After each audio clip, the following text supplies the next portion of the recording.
quiet, you radio. We're on the move. Chipper's folded up. Everything's done here. Doing cleanup, getting everything cleaned back up. We're gonna get them stumps out of there.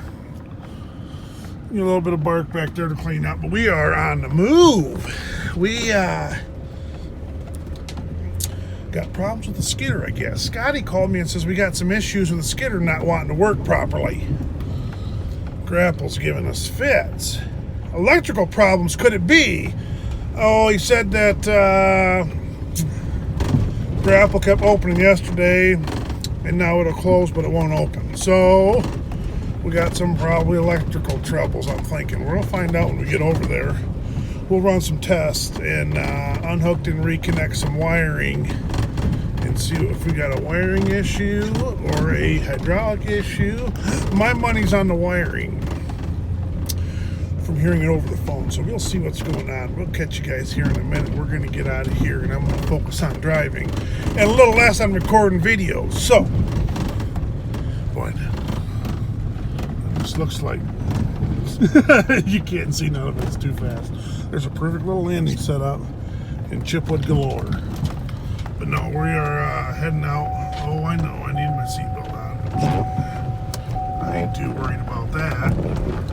Yeah, once we got on the main road, we'll get her on. But our road in here was perfect. We got her weighted out. Oh, that was perfect. Just giving me fits this morning. But a little tour through the woods, shall we? I don't know, just something different. Record a little something different for you guys. There was some truckers just had a windy road, you know what I mean? We trimmed up a bunch of it with the polar saw, so, oh yeah. There was one nasty spot right here, a little hole. You just kind of had to be careful when she froze up hard on the rock. Yeah, I mean, there's chipper. There's just gravy wood all over back in here. We'll see if we can snag some more of it. But I'm going to take off because I don't know exactly where the other crew's at. I knew where they were yesterday, but they moved yesterday, and I got to find out north, south, east, or west, never eat soggy worms. My kids say that all the time because the oldest was learning northeast, south, and west stuff, and then never eat soggy worm stuff come up, and then we played that game for a while. No, the younger kids say it. They don't have a clue what it means. Anywho. Oh, what a day. I'm getting buckled here for all you. Oops. Everybody's wondering. Okay, we're buckled. Now, we did a job. See that timber there? There's some big popple in there. And we did. I skidded on the backside of that swamp right there. Look at that regrowth. Look at that regrowth. We cut that. That regrowth's 20 foot tall. And I pulled it all the way to the back side of this field. Way back in there. That was, that might have been the first job that Prentice Slasher was on. And we slashed some just big old popple. And I forget who was cutting. Somebody else was cutting in here at the same time we were cutting. And you can tell that. It's kind of hard to tell, but the regrowth in there is just spot on. We, smashed a bunch of that popple out. I gotta think of where I'm going. How to get to where I'm going. We're gonna have to cut through some back roads here. But that was a job. Big popple. I'll tell you a story while I'm cruising, and you get to see the highways and byways of the great state of Michigan. We cut big popples. And it was a swamp in that one section, and I snapped the rear end on that 848 back in there and had to hump that baby all the way out to the landing. And it was in there a long ways. I had to work. I was in a lot of mud, and it snapped when it let loose. And getting it out was, I was shining. Nobody's ice fishing today. But I was getting her out of there. And yeah, fun having fun. We loaded her up, took her to the shop, didn't know what was wrong. We knew there was axle problems, and that's when we ran into the first problems with John Deere. Treated us like dirt. So,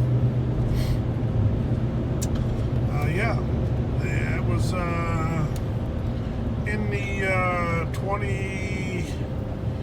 We was well over $24,000 range for that axle. Yeah, and they treated us like dirt. So, and then we proceeded to have another one go out on the other skidder we had. And after those couple feuds, we just said, we're switching to cat. We are not buying any more of this stuff. And you know, that's one of them things, man. You treat people nice, man. Just be decent with people. Be understanding with people. And we got none of that. I mean, personally, it wasn't. I dropped the axle off, and I got treated like dirt. And I'm like, dude, what's your problem? Why doesn't anybody treat anybody with respect around here? Like, I didn't do anything. Like, I'm dropping an axle off, and I stand here for 15 minutes at the counter while you're talking to somebody else about hanging out and partying on the weekends, and I'm standing here waiting for somebody to know what to do. You know what I mean? Like, I'm not. I don't know. Just. Then I took it out back, and they looked at me and said, "What are you doing out here?" That guy told me to come out here. Just all around treated me like dirt. Personally, not even company wide. And they treated the company like dirt too. But I personally got treated like crap. And so a lot of people wonder we went to Cat. The people that we deal with, I'll be real honest. The mechanic, we got a really good mechanic, and we got a really good salesman. Okay, that's about. I don't deal with a whole lot of other people in CAT. Them are the people that I personally deal with one-on-one, and just top-notch people. I mean, quality people. So that's kind of where everything went south on that whole scenario with John Deere. And then we had a new Caterpillar show up, and then John Deere showed up. And sorry, bud, you kind of treated us. Certain people treated us like trash, and we didn't even do anything wrong. You know what I mean? And it was like, yeah. Check her out. See it? Did you see it? But no. I mean, just look at the timber. There's just wood everywhere. But we'll go over the other job. We'll check out, see what's going on. Hopefully enjoyed the little story time. That was the job it all started out, where we snapped that CF axle, and trying to find another one was an absolute joy. But yeah, I mean, so like, here I'll be, maybe we'll save that for another video. Well, we're kind of cruising here, and this is a perfect scenario. Need to be honest, I got really irritated yesterday. Come across some. I get posts, I get people that write comments all the time on YouTube, Instagram, not so much Instagram, more of YouTube, of people that don't understand like what we live in, where we live, and how much timber's around, and how it's, you know, what it is, like, and people freak out because we cut timber, and they think that we're like just doing horrible things to the earth, that we all have to recycle because we all have to save the earth. And it's like, you know, all that poplar right there only has, we cut that job. I skidded that job personally. And the regrowth in there is, I mean, 20 foot tall. Woohoo! Like, this aspen patch right here, that stuff has a life expectancy, that right there in a lower ground like that, I mean, you're talking 40, 50 years max, and it's dead. And you're harvesting a renewable resource. So everybody thinks that cardboard's horrible, and you have to recycle it to save the earth. Just a complete crock of crap. I'll be real honest with you. I skidded that back in there too, on the backside of that swamp. Get at that. Hold it up out of this road up here. Went way back in there. But no, it's kind of, it's a little, check out, it's a little tour here. I never even, I can't even remember. I mean, we passed the road back there that I ripped a house out. We went way back in here a couple different times. Way back in there. We was back in there. Look at that beautiful regrowth. We was way back in there in the middle of summer. It was like a 5-mile drive. Every truck had to get pushed out. Every truck had to get pushed out, and it was so sandy you couldn't see the trailer you were pushing in front of you. And you had the windows. Some people went with the windows open. This was years and years and years ago, and I just left the windows up in the skidder and just, it was a sauna. I was just sweating like a hog in there, even though they don't sweat. Yeah. It was job way back in there. But no, people don't, I mean, I understand if you don't live out here and see how the renewable resource just grows right back up. I mean, we've been running, all we got is timber everywhere. This is just where we live. We're not in the city. And I guess some people don't understand. This is what it boils down to, you know. Let's seek to understand before being understood. I mean, that's a good idea, you know. Let's try to understand something before making people understand what we want them to. You know what I mean? Some people just don't understand. They don't live out here. But yeah, that's the problem with it. And I'm guilty just as much as anybody else. So we got no trains coming. No trains are coming. Okay, I'll stop jibber jabbering. If you like that little jibber jabber, so you like the little jibber jabber. If not, we're gonna be welcome back. We've been working on this thing for a while, and it's got us befuddled. I can't get my one function to work on that. My open. I get everything to work on except my open. So we got into here. I went to the switch, grounded out you can take your test light and work all the functions except for the open 24 volt system. And so we come down here,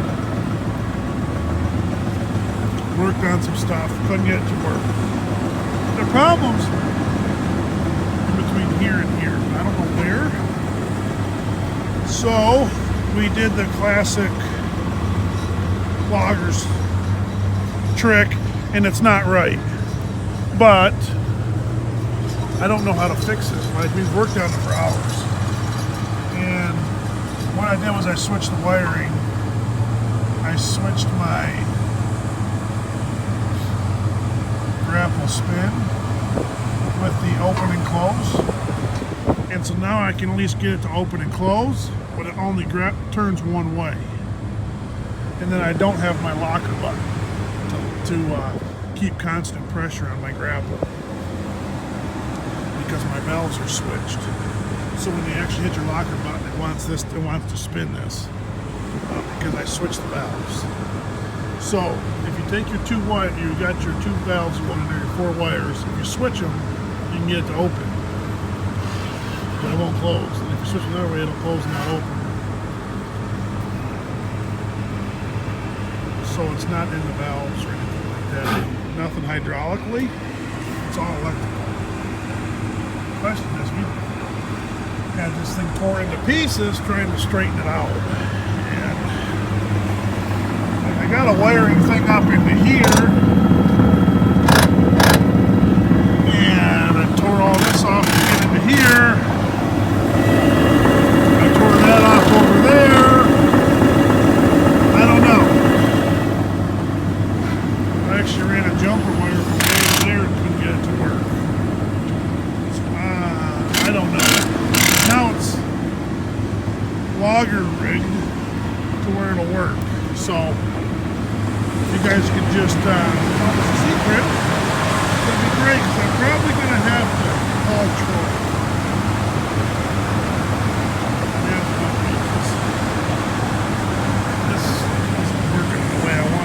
we'll put it back together. He can only skid this job, and then we'll go on from there and maybe get something else. Me and Scotty are over it. Well, I tried to... This wasn't this bad when I come through here before. Well, I tried to putz through it. That was the problem. I should have had her in high side. But, yeah, I'm stuck. I can't do nothing. So I just made a phone call. I got everything I need. But, yeah. Got a little bit of a problem. I can't get out of her. That's about it. Hopefully y'all have just a wonderful day. Yeah, I'm sitting right on the old frames down there, so the old bourbon, I can't get her out. She just wants to spit mud all over. But other than that, everything's going great.